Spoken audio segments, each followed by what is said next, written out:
Hey guys, and welcome back to the randomized K-On! Pokemon Team Series. Time for our sweet Uwe. Uwe's first Pokemon will be Tangrowth. That's a very good start. I've heard a lot of positive things about Tangrowth. I have yet to use one, but it'll undoubtedly be good when I do.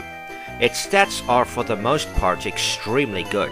Special defense and speed suck, which does concern me in regards to its fire and ice weaknesses, but I imagine it has a lot of tools to make up for this. For abilities, they're all really good. If you can get the Sun up, Chlorophyll and Leaf Guard will help immensely, and Regenerator would undoubtedly be useful for Nuzlocke, potential crits aside.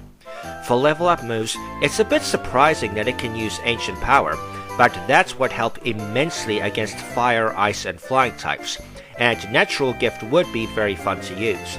For TMs, it does get a decent selection, and pretty much all of them cover its weaknesses. So this is an amazing start. It's a pretty bulky and hard-hitting Pokemon to have. Be it for attack or support, there's a lot of good you could get out of a Tangrowth. Uwe's second Pokemon will be Zekrom. Well, sweet little Uwe gets a fucking legendary! The first for the Gen 5 teams. What is there to say about Zekrom? Legendaries are typically amazing, and this is still before the Fairy type's introduction. Its stats are exactly what you'd expect from a Pokemon of this caliber. Nothing else needs to be said. For abilities, it only gets the one, which is effectively Mold Breaker with a different name. But it's very good from what I'm reading. For level up moves, it gets great attacks, but being a legendary, the most powerful ones come damn late. Fusion Bolt alone doesn't come until level 50. For TMs, it doesn't quite get the type variety I was expecting, but there's some stuff here you can play around with. So a legendary addition to the team, no pun intended. If you have to go against this thing, you'd better have a legendary of your own, or be really smart with regular Pokemon. Uwe's third Pokemon will be Archeops. That's honestly a mixed bag from what I know. Archeops is typically a very strong fossil Pokemon if used well, but it still requires some luck. Its stats are weighed towards fast mixed attacking. It's not fragile per se, but it's not terribly bulky. For abilities, it gets one of the worst imaginable, which caused MJTV substantial problems in one of his challenge runs.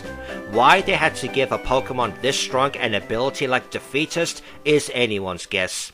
For level up moves, it's pretty damn good. Good stat moves, plus Dragon, Dark and Bug for coverage. They did well with this. For TMs, it's not expansive, but what it does get covers almost all its weaknesses except water. This is very serviceable. So, not a bad Pokemon to get. It is very risky to use due to Defeatist, but with a lot of luck and skill, you can definitely make it work. Uwe's fourth Pokemon will be Klinklang. A damn good Pokemon to get. Steel types like Klinklang are always welcome on teams. Their defensive abilities are unsurpassed by any other type. Find me someone who's unexpectedly gone against a Steel type in the early game and not immediately thought or said to themselves, "Oh, no! Do I have any moves that a Steel type does not resist?" It has really good physical stats and very reasonable speed. It'll be hitting hard and quite fast. For abilities, two of them do the exact same thing, which makes me think Klinklang might have been made with double battles in mind. For level up moves, I'm a little puzzled as to why a pure Steel type learns electric attacks, though the coverage is really nice. For TMs, it doesn't get an awful lot, both in move amount and type variety. So a great defensive Pokemon, but in terms of offense, it seems a bit more iffy. But there's likely options available that I'm just not aware of.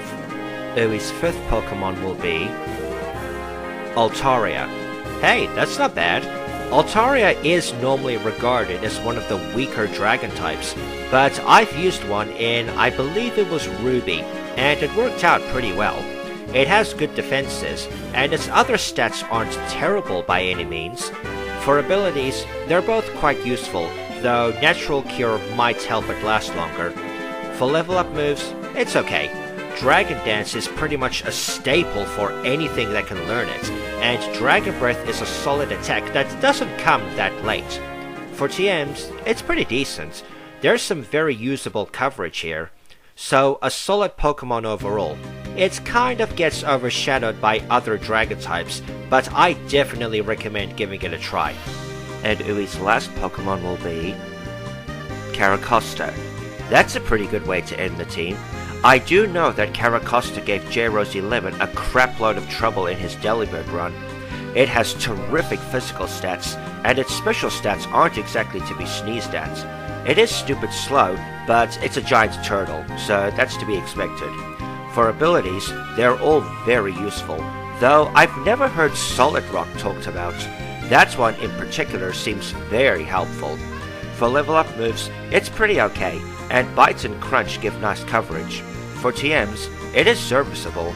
Ice and Ground to help with electric and grass types is very welcome.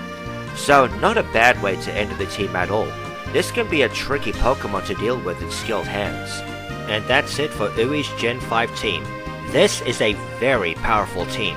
If Zekrom doesn't carry the whole thing by itself, Ui would get really far with these guys.